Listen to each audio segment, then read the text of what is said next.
मैनपुरी की सांसद डिंपल यादव 2 दिवसीय दौरे पर करहल उपचुनाव में लगी हुई हैं। आज दूसरा दिन है, लोगों से मिल रही हैं, कार्यकर्ताओं से बात कर रही हैं।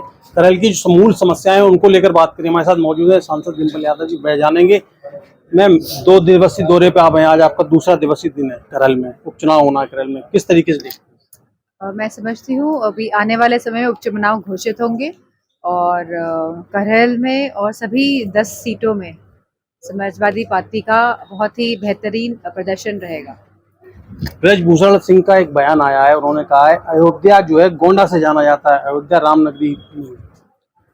हम सभी जानते हैं कि किस तरह की परिस्थितियों में गोंडा का चुनाव लड़ा गया और हम सभी ये बात भी जानते हैं कि क्यों उनके बेटे को लड़ाया गया।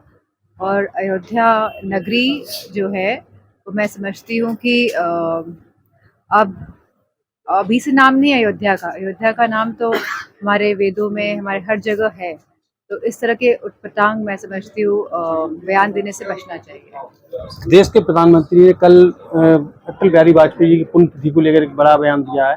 ये कहा है कि जो पिछली सरकारें थी वो आतंकवाद को बढ़ावा देती थी, ऐसे में अटल बिहारी वाजपेयी जी की भी सरकार रही, इसको किस तरीके से देखते हैं? मैं समझती हूँ भाजपा की हमेशा नकारात्मक सोच रही है, जो हमेशा चाह रही है कि जो हमारे देश का जो फैब्रिक है, जो सोशल स्ट्रक्चर है, ये कहीं ना कहीं पूरी तरह से तहस नहस हो जाए।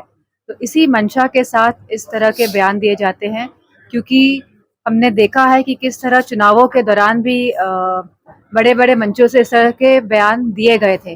लेकिन अब सब लोग, सभी समाज के लोग, सभी धर्म के लोग इस बात को समझ गए हैं कि ये विभाजनकारी जो नियत और नीति से काम करते हैं और यह युवाओं को जो रोजगार नहीं दे पा रहे हैं, महिलाओं की सुरक्षा, आज देश में महिलाओं की सुरक्षा की क्या हालत है ये हम सभी देख रहे हैं। और जो असुविधा और जो समस्याएं हैं उस पर ना ध्यान देके ये ध्यान भटकाने का काम लगातार 10 वर्षों से करते आ रहे हैं। और इस बार भी लोग ये बात समझ के लोगों ने वोट किया है और इसीलिए आज पूरी बहुमत की सरकार भारतीय जनता पार्टी नहीं बना पाई है। और अगर ये पूरी बहुमत की सरकार, जो सरकार इनकी बनी हुई है, जो बैसाखियों के सहारे बनी हुई है इनकी सरकार, तो ये भी सरकार इसीलिए बनी है क्योंकि इन्होंने शासन और प्रशासन का पूरा साथ और समर्थन लिया है। वरना जनता ने, पूरे देश की, उत्तर प्रदेश की जनता ने भारतीय जनता पार्टी को नकारा है। एक आखिरी सवाल आपसे, करहल चूंकि जो उपचुनाव होना है, राज चतुर्वेदी जी यहाँ से विधायक भी रहे हैं, सांसद ने उन्होंने इस्तीफा दिया है। करहल में सबसे ज्यादा एक समस्या जो आ रही है जमीनों पर कब्जा। सत्तारूढ़ पार्टी के कुछ लोग हैं, वो आरोप लगाया जा रहा है उनके ऊपर 40 बीघा एक साथ लगातार जमीनों पे कब्जे हो रहे हैं और मैं इसकी पूरी सूची बना रही हूँ और इसको मैं बहुत जल्द संसद में भी उठाऊंगी इस सवाल को।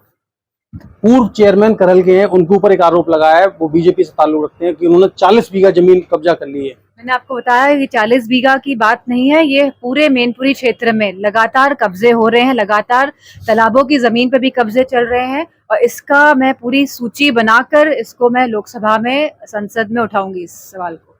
क्या ये सही लगता है कि जो सत्ता से जो अलग दूसरे ग्रुप से संबंध रखते हैं उनके यहाँ बुलडोजर पहुंचता है और जो सत्ता के लोग जमीन को कब्जा करते हैं उनके लिए जांच की बात की जाती है? ये इसीलिए है कि लोगों का मनोबल टूटे, कि कार्यकर्ताओं का मनोबल टूटे।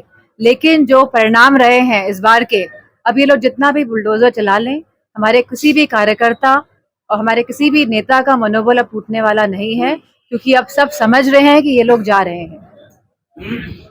करहल की जो जमीन जो समस्याएं हैं, जो कब्जे को लेकर जो समस्याएं हैं, उनको लेकर सांसद डिंपल यादव सदन में भी आवाज उठाएंगी और इसकी सूचीबद्ध तैयार की जा रही है और उस पर जल्द ही कड़ी कार्रवाई की बात की जाएगी। नदीम सिद्दीकी, भारत समाचार, करहल, मैनपुरी।